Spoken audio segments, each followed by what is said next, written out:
নমস্কার বন্ধুরা, তো আমাদের চ্যানেলে আপনাদেরকে স্বাগত জানাই। যারা চ্যানেলটিকে প্রথমবার দেখছেন তারা অবশ্যই চ্যানেলটি সাবস্ক্রাইব করে নেবেন এবং বেল আইকনটি দাবিয়ে দেবেন যাতে চ্যানেলে দেওয়া সকল ভিডিওর প্রথম নোটিফিকেশন আপনাদের কাছে পৌঁছে যায়।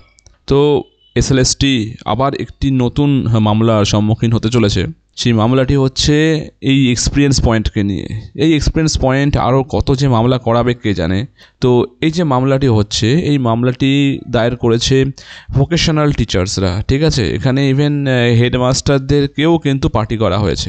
তো এই যে মামলাটি যেটা ভোকেশনাল টিচার্সরা করেছেন, এই মামলাটি স্ক্রিনে আপনারা দেখতে পাচ্ছেন।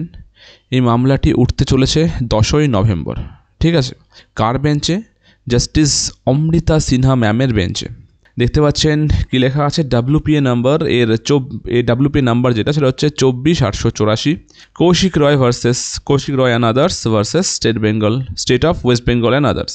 তো এবার এই মামলাটা উঠবে হচ্ছে 10ই নভেম্বর সকাল 10:30টায়। এবার তার আগেও উঠতে পারে যদি কোর্ট পারমিট করে, বাট অ্যাজ দিস নোটিশ এটা হচ্ছে 10ই নভেম্বর উঠতে চলেছে। এবার এটাই দেখার জিনিস যে অমৃতা সিনহা ম্যাডাম, আমরা ওনাকে ভালো করে চিনি ওনার জাস্টিসের জন্য। তো এটাই একটা চিন্তার ব্যাপার কিন্তু, যে ওনার কাছে যখন উঠছে তো এই মামলা কিন্তু একটা ভালো দাম পেতে পারে। এটা কিন্তু ইয়ার্কির ব্যাপার নয়, বা সবাই ফ্রি থাকলাম যে না কিছুই হবে না, তা কিন্তু নয়, ঠিক আছে। আর সত্যি কথা বলতে গেলে যারা এত বছর ধরে চাকরি করছে অ্যাজ আ ভোকেশনাল টিচার হিসাবে, তাদের দাবিটাও যে ন্যায্য নয় তাও বলা চলে না। কিন্তু সবই কোর্টের ব্যাপার, আমাদের বলার কিছু নেই। এছাড়া আপনার নেক্সট যেটা দেখছেন, যদি আমরা এবারের সিনপসিসে যাই তাহলে সিনপসিসে দেখতে পাবেন কি বলেছে। The instant writ petition has been filed by the petitioners who are all qualified and experienced contractual teachers imparting vocational education in government and government aided school across the state of West Bengal. এই যে writ পিটিশনটা instant যে file করা হয়েছে, কারা করেছে? যারা qualified এবং experience contractual teachers যারা ভোকেশনাল এডুকেশনে আছে। আর কেন এটা করেছে? কারণ ওয়েস্ট বেঙ্গল কী বলছে দেখুন, the arbitrary and discriminatory action of the West Bengal central school service commission in depriving them of the marks allotted under the head prior teaching experience. এই যে টিচিং এক্সপিরিয়েন্সের যে নাম্বার সেটা তাদেরকে দেওয়া হচ্ছে না, যেখানে এরা কিন্তু টিচিংয়ের সাথেই যুক্ত, এত দিনের টিচিংয়ের সাথে যুক্ত এরা।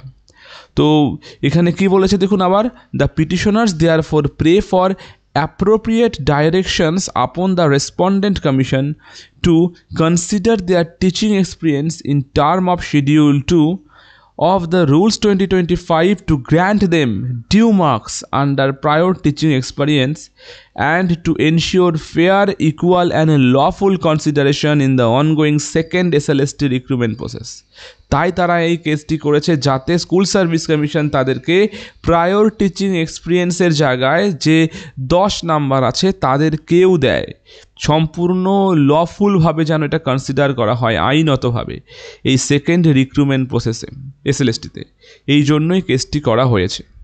এবার কথা হচ্ছে মনে রাখার জিনিস যে আমরা মোটামুটি সবাই জানি এই যে ভোকেশনাল টিচার এটা কিন্তু গভর্নমেন্ট স্কুলে কম নেই, প্রচুর আছে।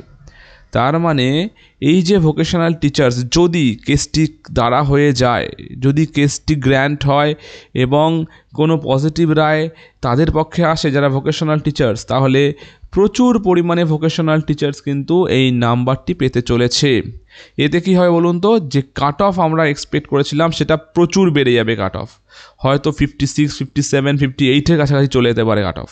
কারণ এত নাম্বার যদি আসে, অলরেডি আমরা জানি যে এই যে 10 নাম্বার সেটা ইন্টারভিউয়ের আগে দেওয়া হবে নাকি এই লিস্টের ইন্টারভিউয়ের পরে প্যানেলের সময় দেওয়া হবে, এটা নিয়ে অলরেডি কিন্তু ডিভিশন বেঞ্চে আজকে বোধহয় আছে মামলা।